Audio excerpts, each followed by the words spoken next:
alunos, tudo bem? Eu sou a professora Manuela Cerejo, professora de Ciências, e estou aqui para mais uma aula. Vamos ver o assunto da nossa aula? A nossa aula de número 13 tem por objeto de conhecimento ideias evolucionistas e no detalhamento teoria da hereditariedade na fundamentação da teoria sintética da evolução. Então, vamos para a nossa aula.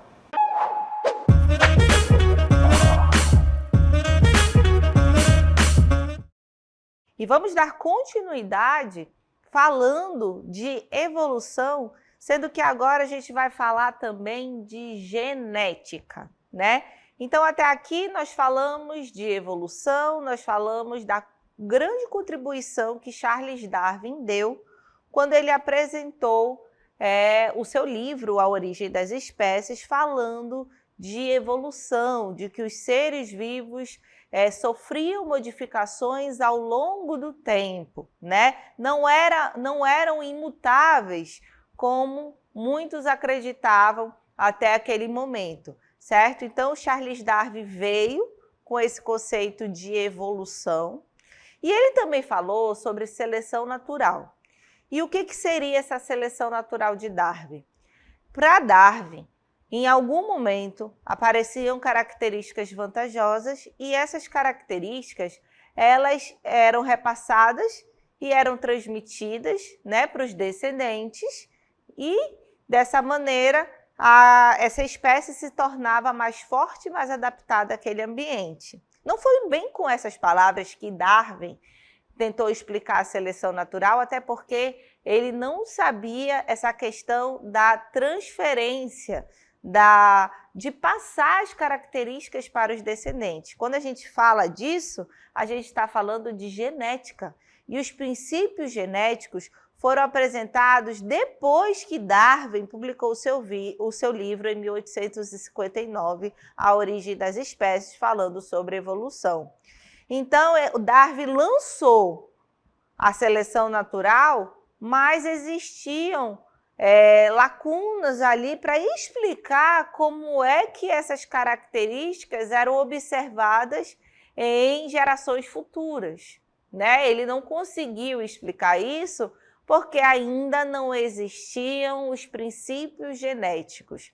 E quem trouxe esses princípios genéticos foi Gregor Mendel, que é o pai da genética. Então, aí na nossa primeira cartela da aula, nós temos a imagem desses dois grandes cientistas que explicaram muita coisa a partir dos seus estudos, né?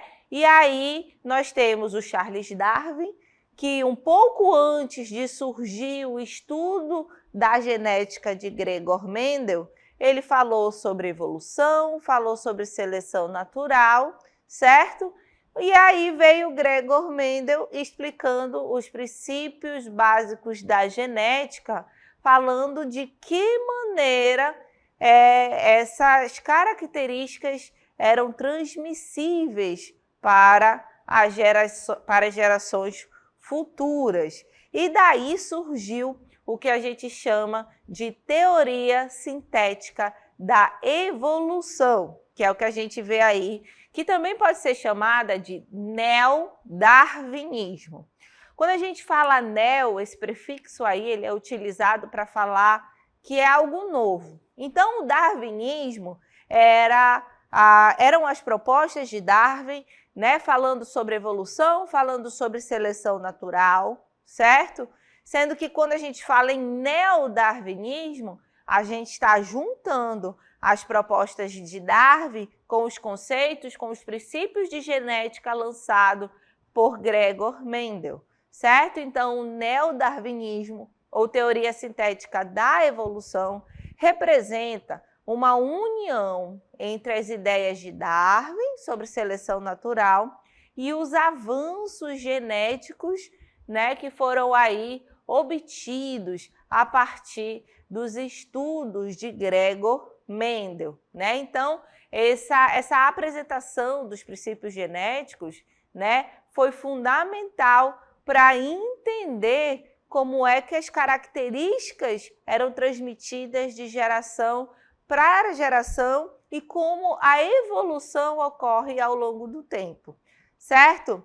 E aí, nesse momento em que nós temos esses princípios genéticos lançados, né, muitos cientistas surgiram com trabalhos e ajudaram que esse conceito neodarwinismo ganhasse ainda mais força, né? Então a gente já está falando aí, ó, do século XX, né? Durante as décadas de 30 e 40, como a gente pode observar na nossa cartela, vários cientistas contribuíram para a construção dessa síntese, né, do neodarwinismo. Então, nós temos cientistas como Julian Huxley, Theodosius Dobzhansky, Ernest Mayr, George Gaylord Simpsons, Seymour Wright, são alguns desses cientistas que contribuíram, né, para a construção desse novo conceito que foi a teoria da síntese da evolução ou neodarwinismo, né? E aí é importante que nesse momento outros conceitos apareceram para explicar essa nova definição, né, do neodarwinismo. Então esses cientistas mostraram que mutações e recombinações genéticas, né, forneciam variabilidade genética necessária para a seleção natural, né, para que a seleção natural acontecesse, e essa variação genética ela era herdada de uma maneira previsível conforme as leis apresentadas por Gregor Mendel, certo? Então esses cientistas, eles ajudaram, né? No mundo científico a gente usa um termo assim, não só no mundo científico, né? Mas a gente usa o termo de corroboraram, né? Eles colaboraram para que esse conceito do neodarwinismo se firmasse, certo? Então, a evolução e a seleção natural apresentada por Darwin ficou cada vez mais forte e mais comprovada com os princípios genéticos apresentados anos depois por Gregor Mendel. E foi depois disso, né? Foi com Mendel que apareceu aí o conceito de hereditariedade, né? Então, o que é hereditariedade? Hereditariedade é o processo biológico pelo qual as características físicas, comportamentais, genéticas são transmitidas, né? E aí é importante a gente falar de genes, né? Porque os genes que estão localizados lá nos cromossomos, dentro do núcleo das nossas células, eles carregam as informações do DNA, que vão determinar a cor dos olhos, tipo de cabelo, altura e até mesmo a predisposição para algumas doenças, né? Então, quando a gente fala em hereditariedade, nós estamos falando de genes, né? Porque são os genes localizados lá nos cromossomos, no núcleo das nossas células, eles que têm as informações do DNA que nós herdamos dos nossos pais. E é a partir desses genes que a gente vai saber qual é a característica que vai aparecer, né? Quanto à cor dos olhos, quanto à cor do cabelo, quanto à altura, certo? Então, quando a gente fala em hereditariedade, a gente está falando em genes, certo?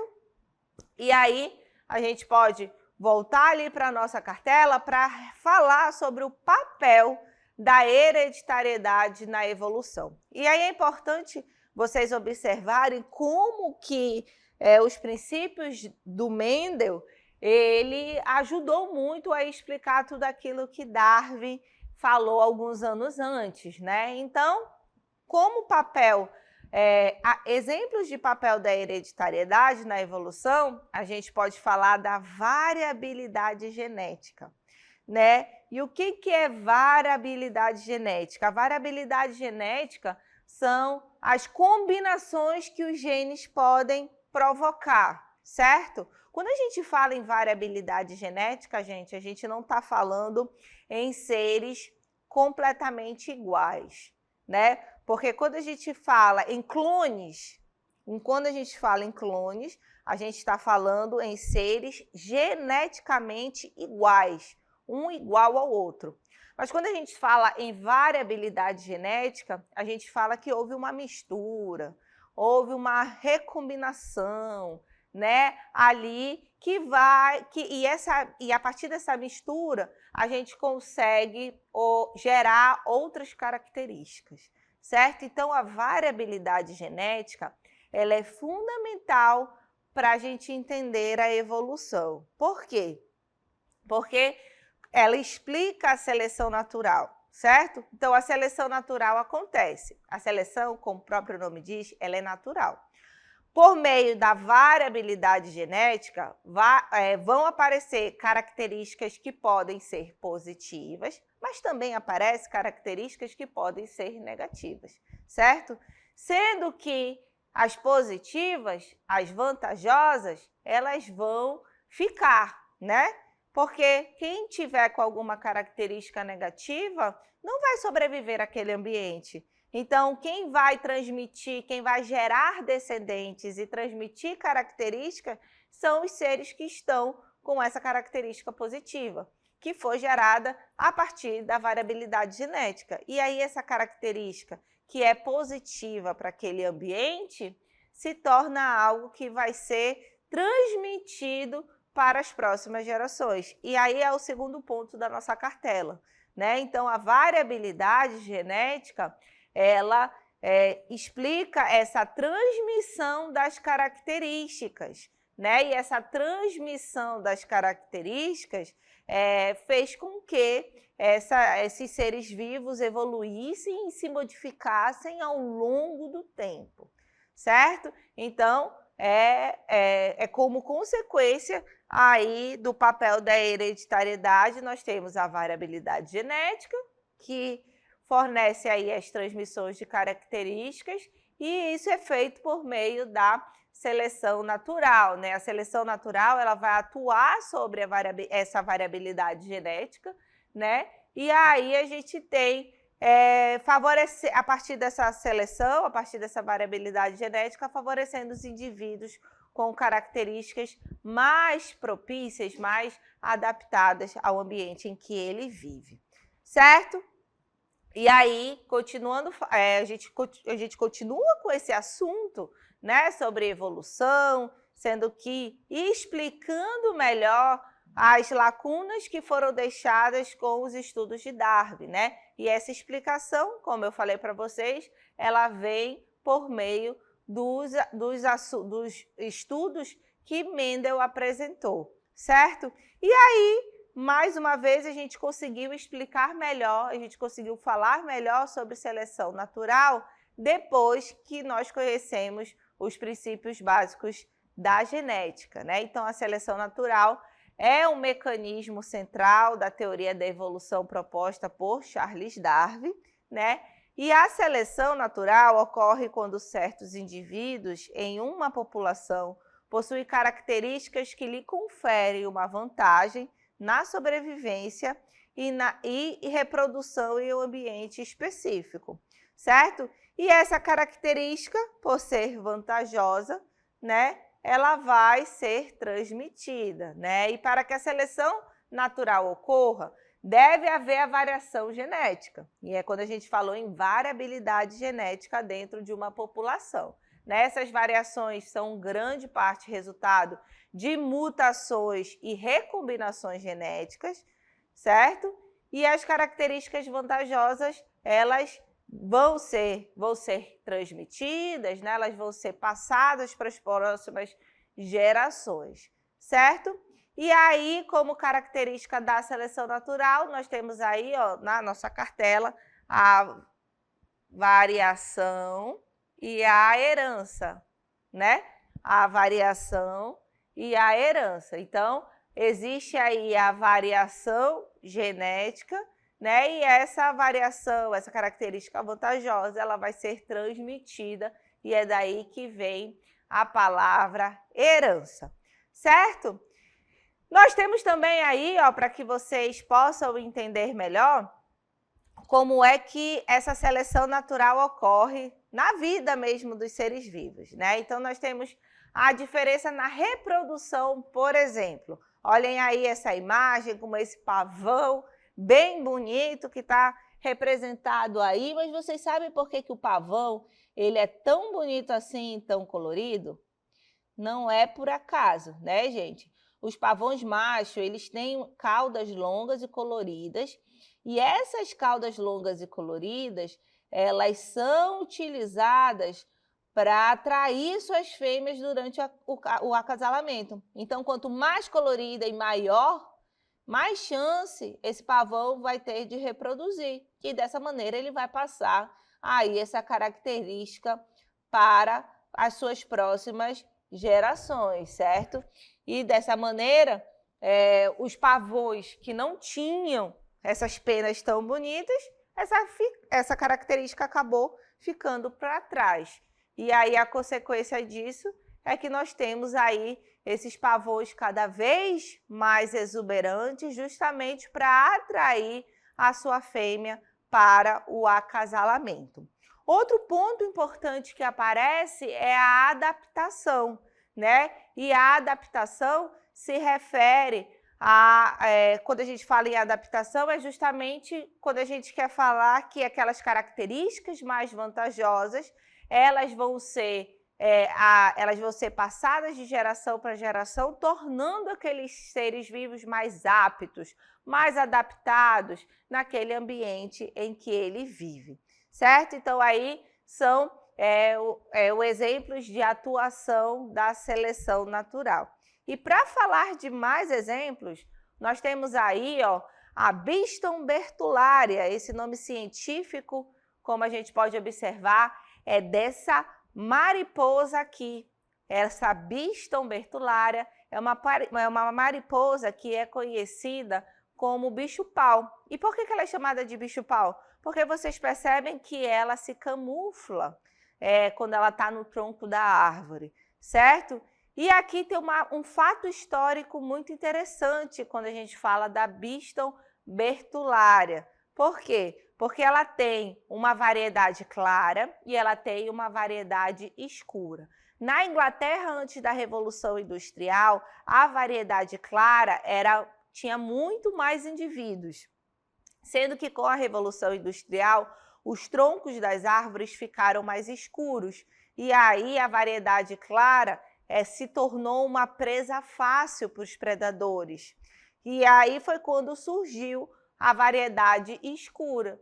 E aí a variedade escura se adaptou melhor ao ambiente e hoje nós temos essa Biston bertularia em grande quantidade na sua variedade escura, certo? Outro exemplo de seleção natural é a resistência de bactérias a antibióticos, né? E isso ocorre porque o uso indiscriminado de antibióticos leva ao surgimento de bactérias mais resistentes. E quando a gente fala em uso indiscriminado, gente, a gente está falando nas pessoas que usam antibiótico porque acham que a garganta vai inflamar e aí já tomam aquele antibiótico para não adoecer. E aí está o grande erro, porque quanto mais antibiótico você toma, você seleciona uma bactéria mais forte. E é a bactéria que está ficando mais resistente e não você. E aí vai chegar um momento que nós vamos ter uma bactéria tão forte que não vai ter antibiótico que consiga matar. Então é muito perigoso a gente utilizar antibiótico caso você realmente não esteja precisando, certo? Aí é preciso seguir as orientações médicas com rigor. Se o médico passar antibiótico, você precisa utilizar todos os dias que o médico passou. Ah, mas com 2 dias já saíram os sintomas, então eu não vou usar mais porque está doendo meu estômago. Não, você tem que usar o antibiótico todos os dias que o médico passou. Você não pode utilizar essa medicação de maneira errada, porque justamente pode selecionar bactérias ainda mais fortes, bactérias ainda mais resistentes, certo? Outro exemplo aí, nós temos a camuflagem dos animais, né? E aqui nós temos, olha que lindo, esse urso polar, e não é por acaso que ele é branco, né? Por quê? Porque o ambiente que ele vive é completamente branco. Se ele fosse escuro, ia ser difícil para que ele conseguisse caçar, certo? Então, é uma adaptação dele aí positiva ao meio em que ele vive, certo? Nós também temos insetos que se parecem com folhas, buscando essa maneira de se adaptar melhor e fugir, né, dos predadores. Então, são exemplos aí de camuflagem, certo? Nós também temos exemplos de mimetismo, né? E como exemplo de mimetismo, nós temos essa história muito curiosa dessas duas borboletas. A princípio, quando a gente olha, a gente acha que são iguais, mas não são. Essa primeira borboleta que aparece aí na nossa imagem, essa primeira borboleta, ela é chamada de borboleta vice-rei. E a segunda borboleta, ela é chamada de borboleta monarca. E qual é a história? A história é que a borboleta monarca, essa daqui, ó, ela é super tóxica. E por ser tóxica, os predadores não atacam ela, porque sabem que vão se dar mal. A borboleta vice-rei, ela não é tóxica, mas ao adaptar-se e se tornar parecida com a borboleta monarca, essa característica acabou sendo positiva e salvando elas de ataque dos predadores, certo? Então, o mimetismo também é um exemplo aí da seleção natural da vida, né? Na realidade aí. E aí também nós temos os seres vivos com adaptações fisiológicas, né? E quando a gente fala fisiológicas, a gente está falando em adaptações do seu corpo ao ambiente em que ele vive. E o exemplo disso, ó, nós temos aqui o camelo, né? Muitos organismos desenvolvem adaptações fisiológicas para sobreviver em ambientes extremos. Então, esse animal que é o camelo, ele vive em um ambiente que é muito quente, que tem muita areia. Por exemplo, ele tem cílios muito longos. Sabe para que ele tem cílios muito longos? Para que a areia não entre nos seus olhos. Então, é uma adaptação que deu certo no ambiente em que ele vive. Outra adaptação do camelo, ele tem pouquíssimas glândulas sudoríparas. As glândulas sudoríparas são aquelas que produzem suor. Se ele tivesse muita glândula sudorípara, como o ambiente que ele vive é muito quente, ele ia produzir muito suor e isso ia gastar a água que ele tem no corpo. Então, ele tem poucas glândulas para que não haja o gasto de água. Outro aspecto fisiológico do camelo é a questão das corcovas. Nas corcovas do camelo, que são essas duas aí, ele guarda bastante gordura, que é justamente para que ele consiga andar bastante, atravessar aí os desertos que ele atravessa, sem ter a necessidade de comer toda hora. Então, são adaptações que esses animais, são adaptações fisiológicas desses animais. Outros exemplos da seleção natural no nosso dia a dia, nós temos aí os pesticidas e os vírus, né? E como é que a gente faz para entender isso, gente? É simples. Os pesticidas, eles estão a todo tempo sendo renovados, sendo melhorados, porque quanto mais a gente usa o pesticida, mais novos insetos, novas vão aparecendo e a gente precisa ter a ação necessária para matar tudo isso. Outro exemplo é o vírus, e esse exemplo eu sempre gosto de dar para os nossos alunos com o vírus da gripe. Por que que a gente tem a necessidade de tomar a vacina da gripe todos os anos? Já se questionaram sobre isso? Ah, por que eu tenho que tomar vacina esse ano se ano passado eu já tomei? Porque o vírus é altamente mutante. o que quer dizer que o vírus da gripe que atuou no passado, esse ano que nós estamos, vai ser diferente do vírus da gripe que vai atuar no próximo ano. Então, por isso que a vacina ela é constantemente renovada, certo? Então, é por isso que é preciso tomar sempre, cumprir o calendário anual de vacinas, certo?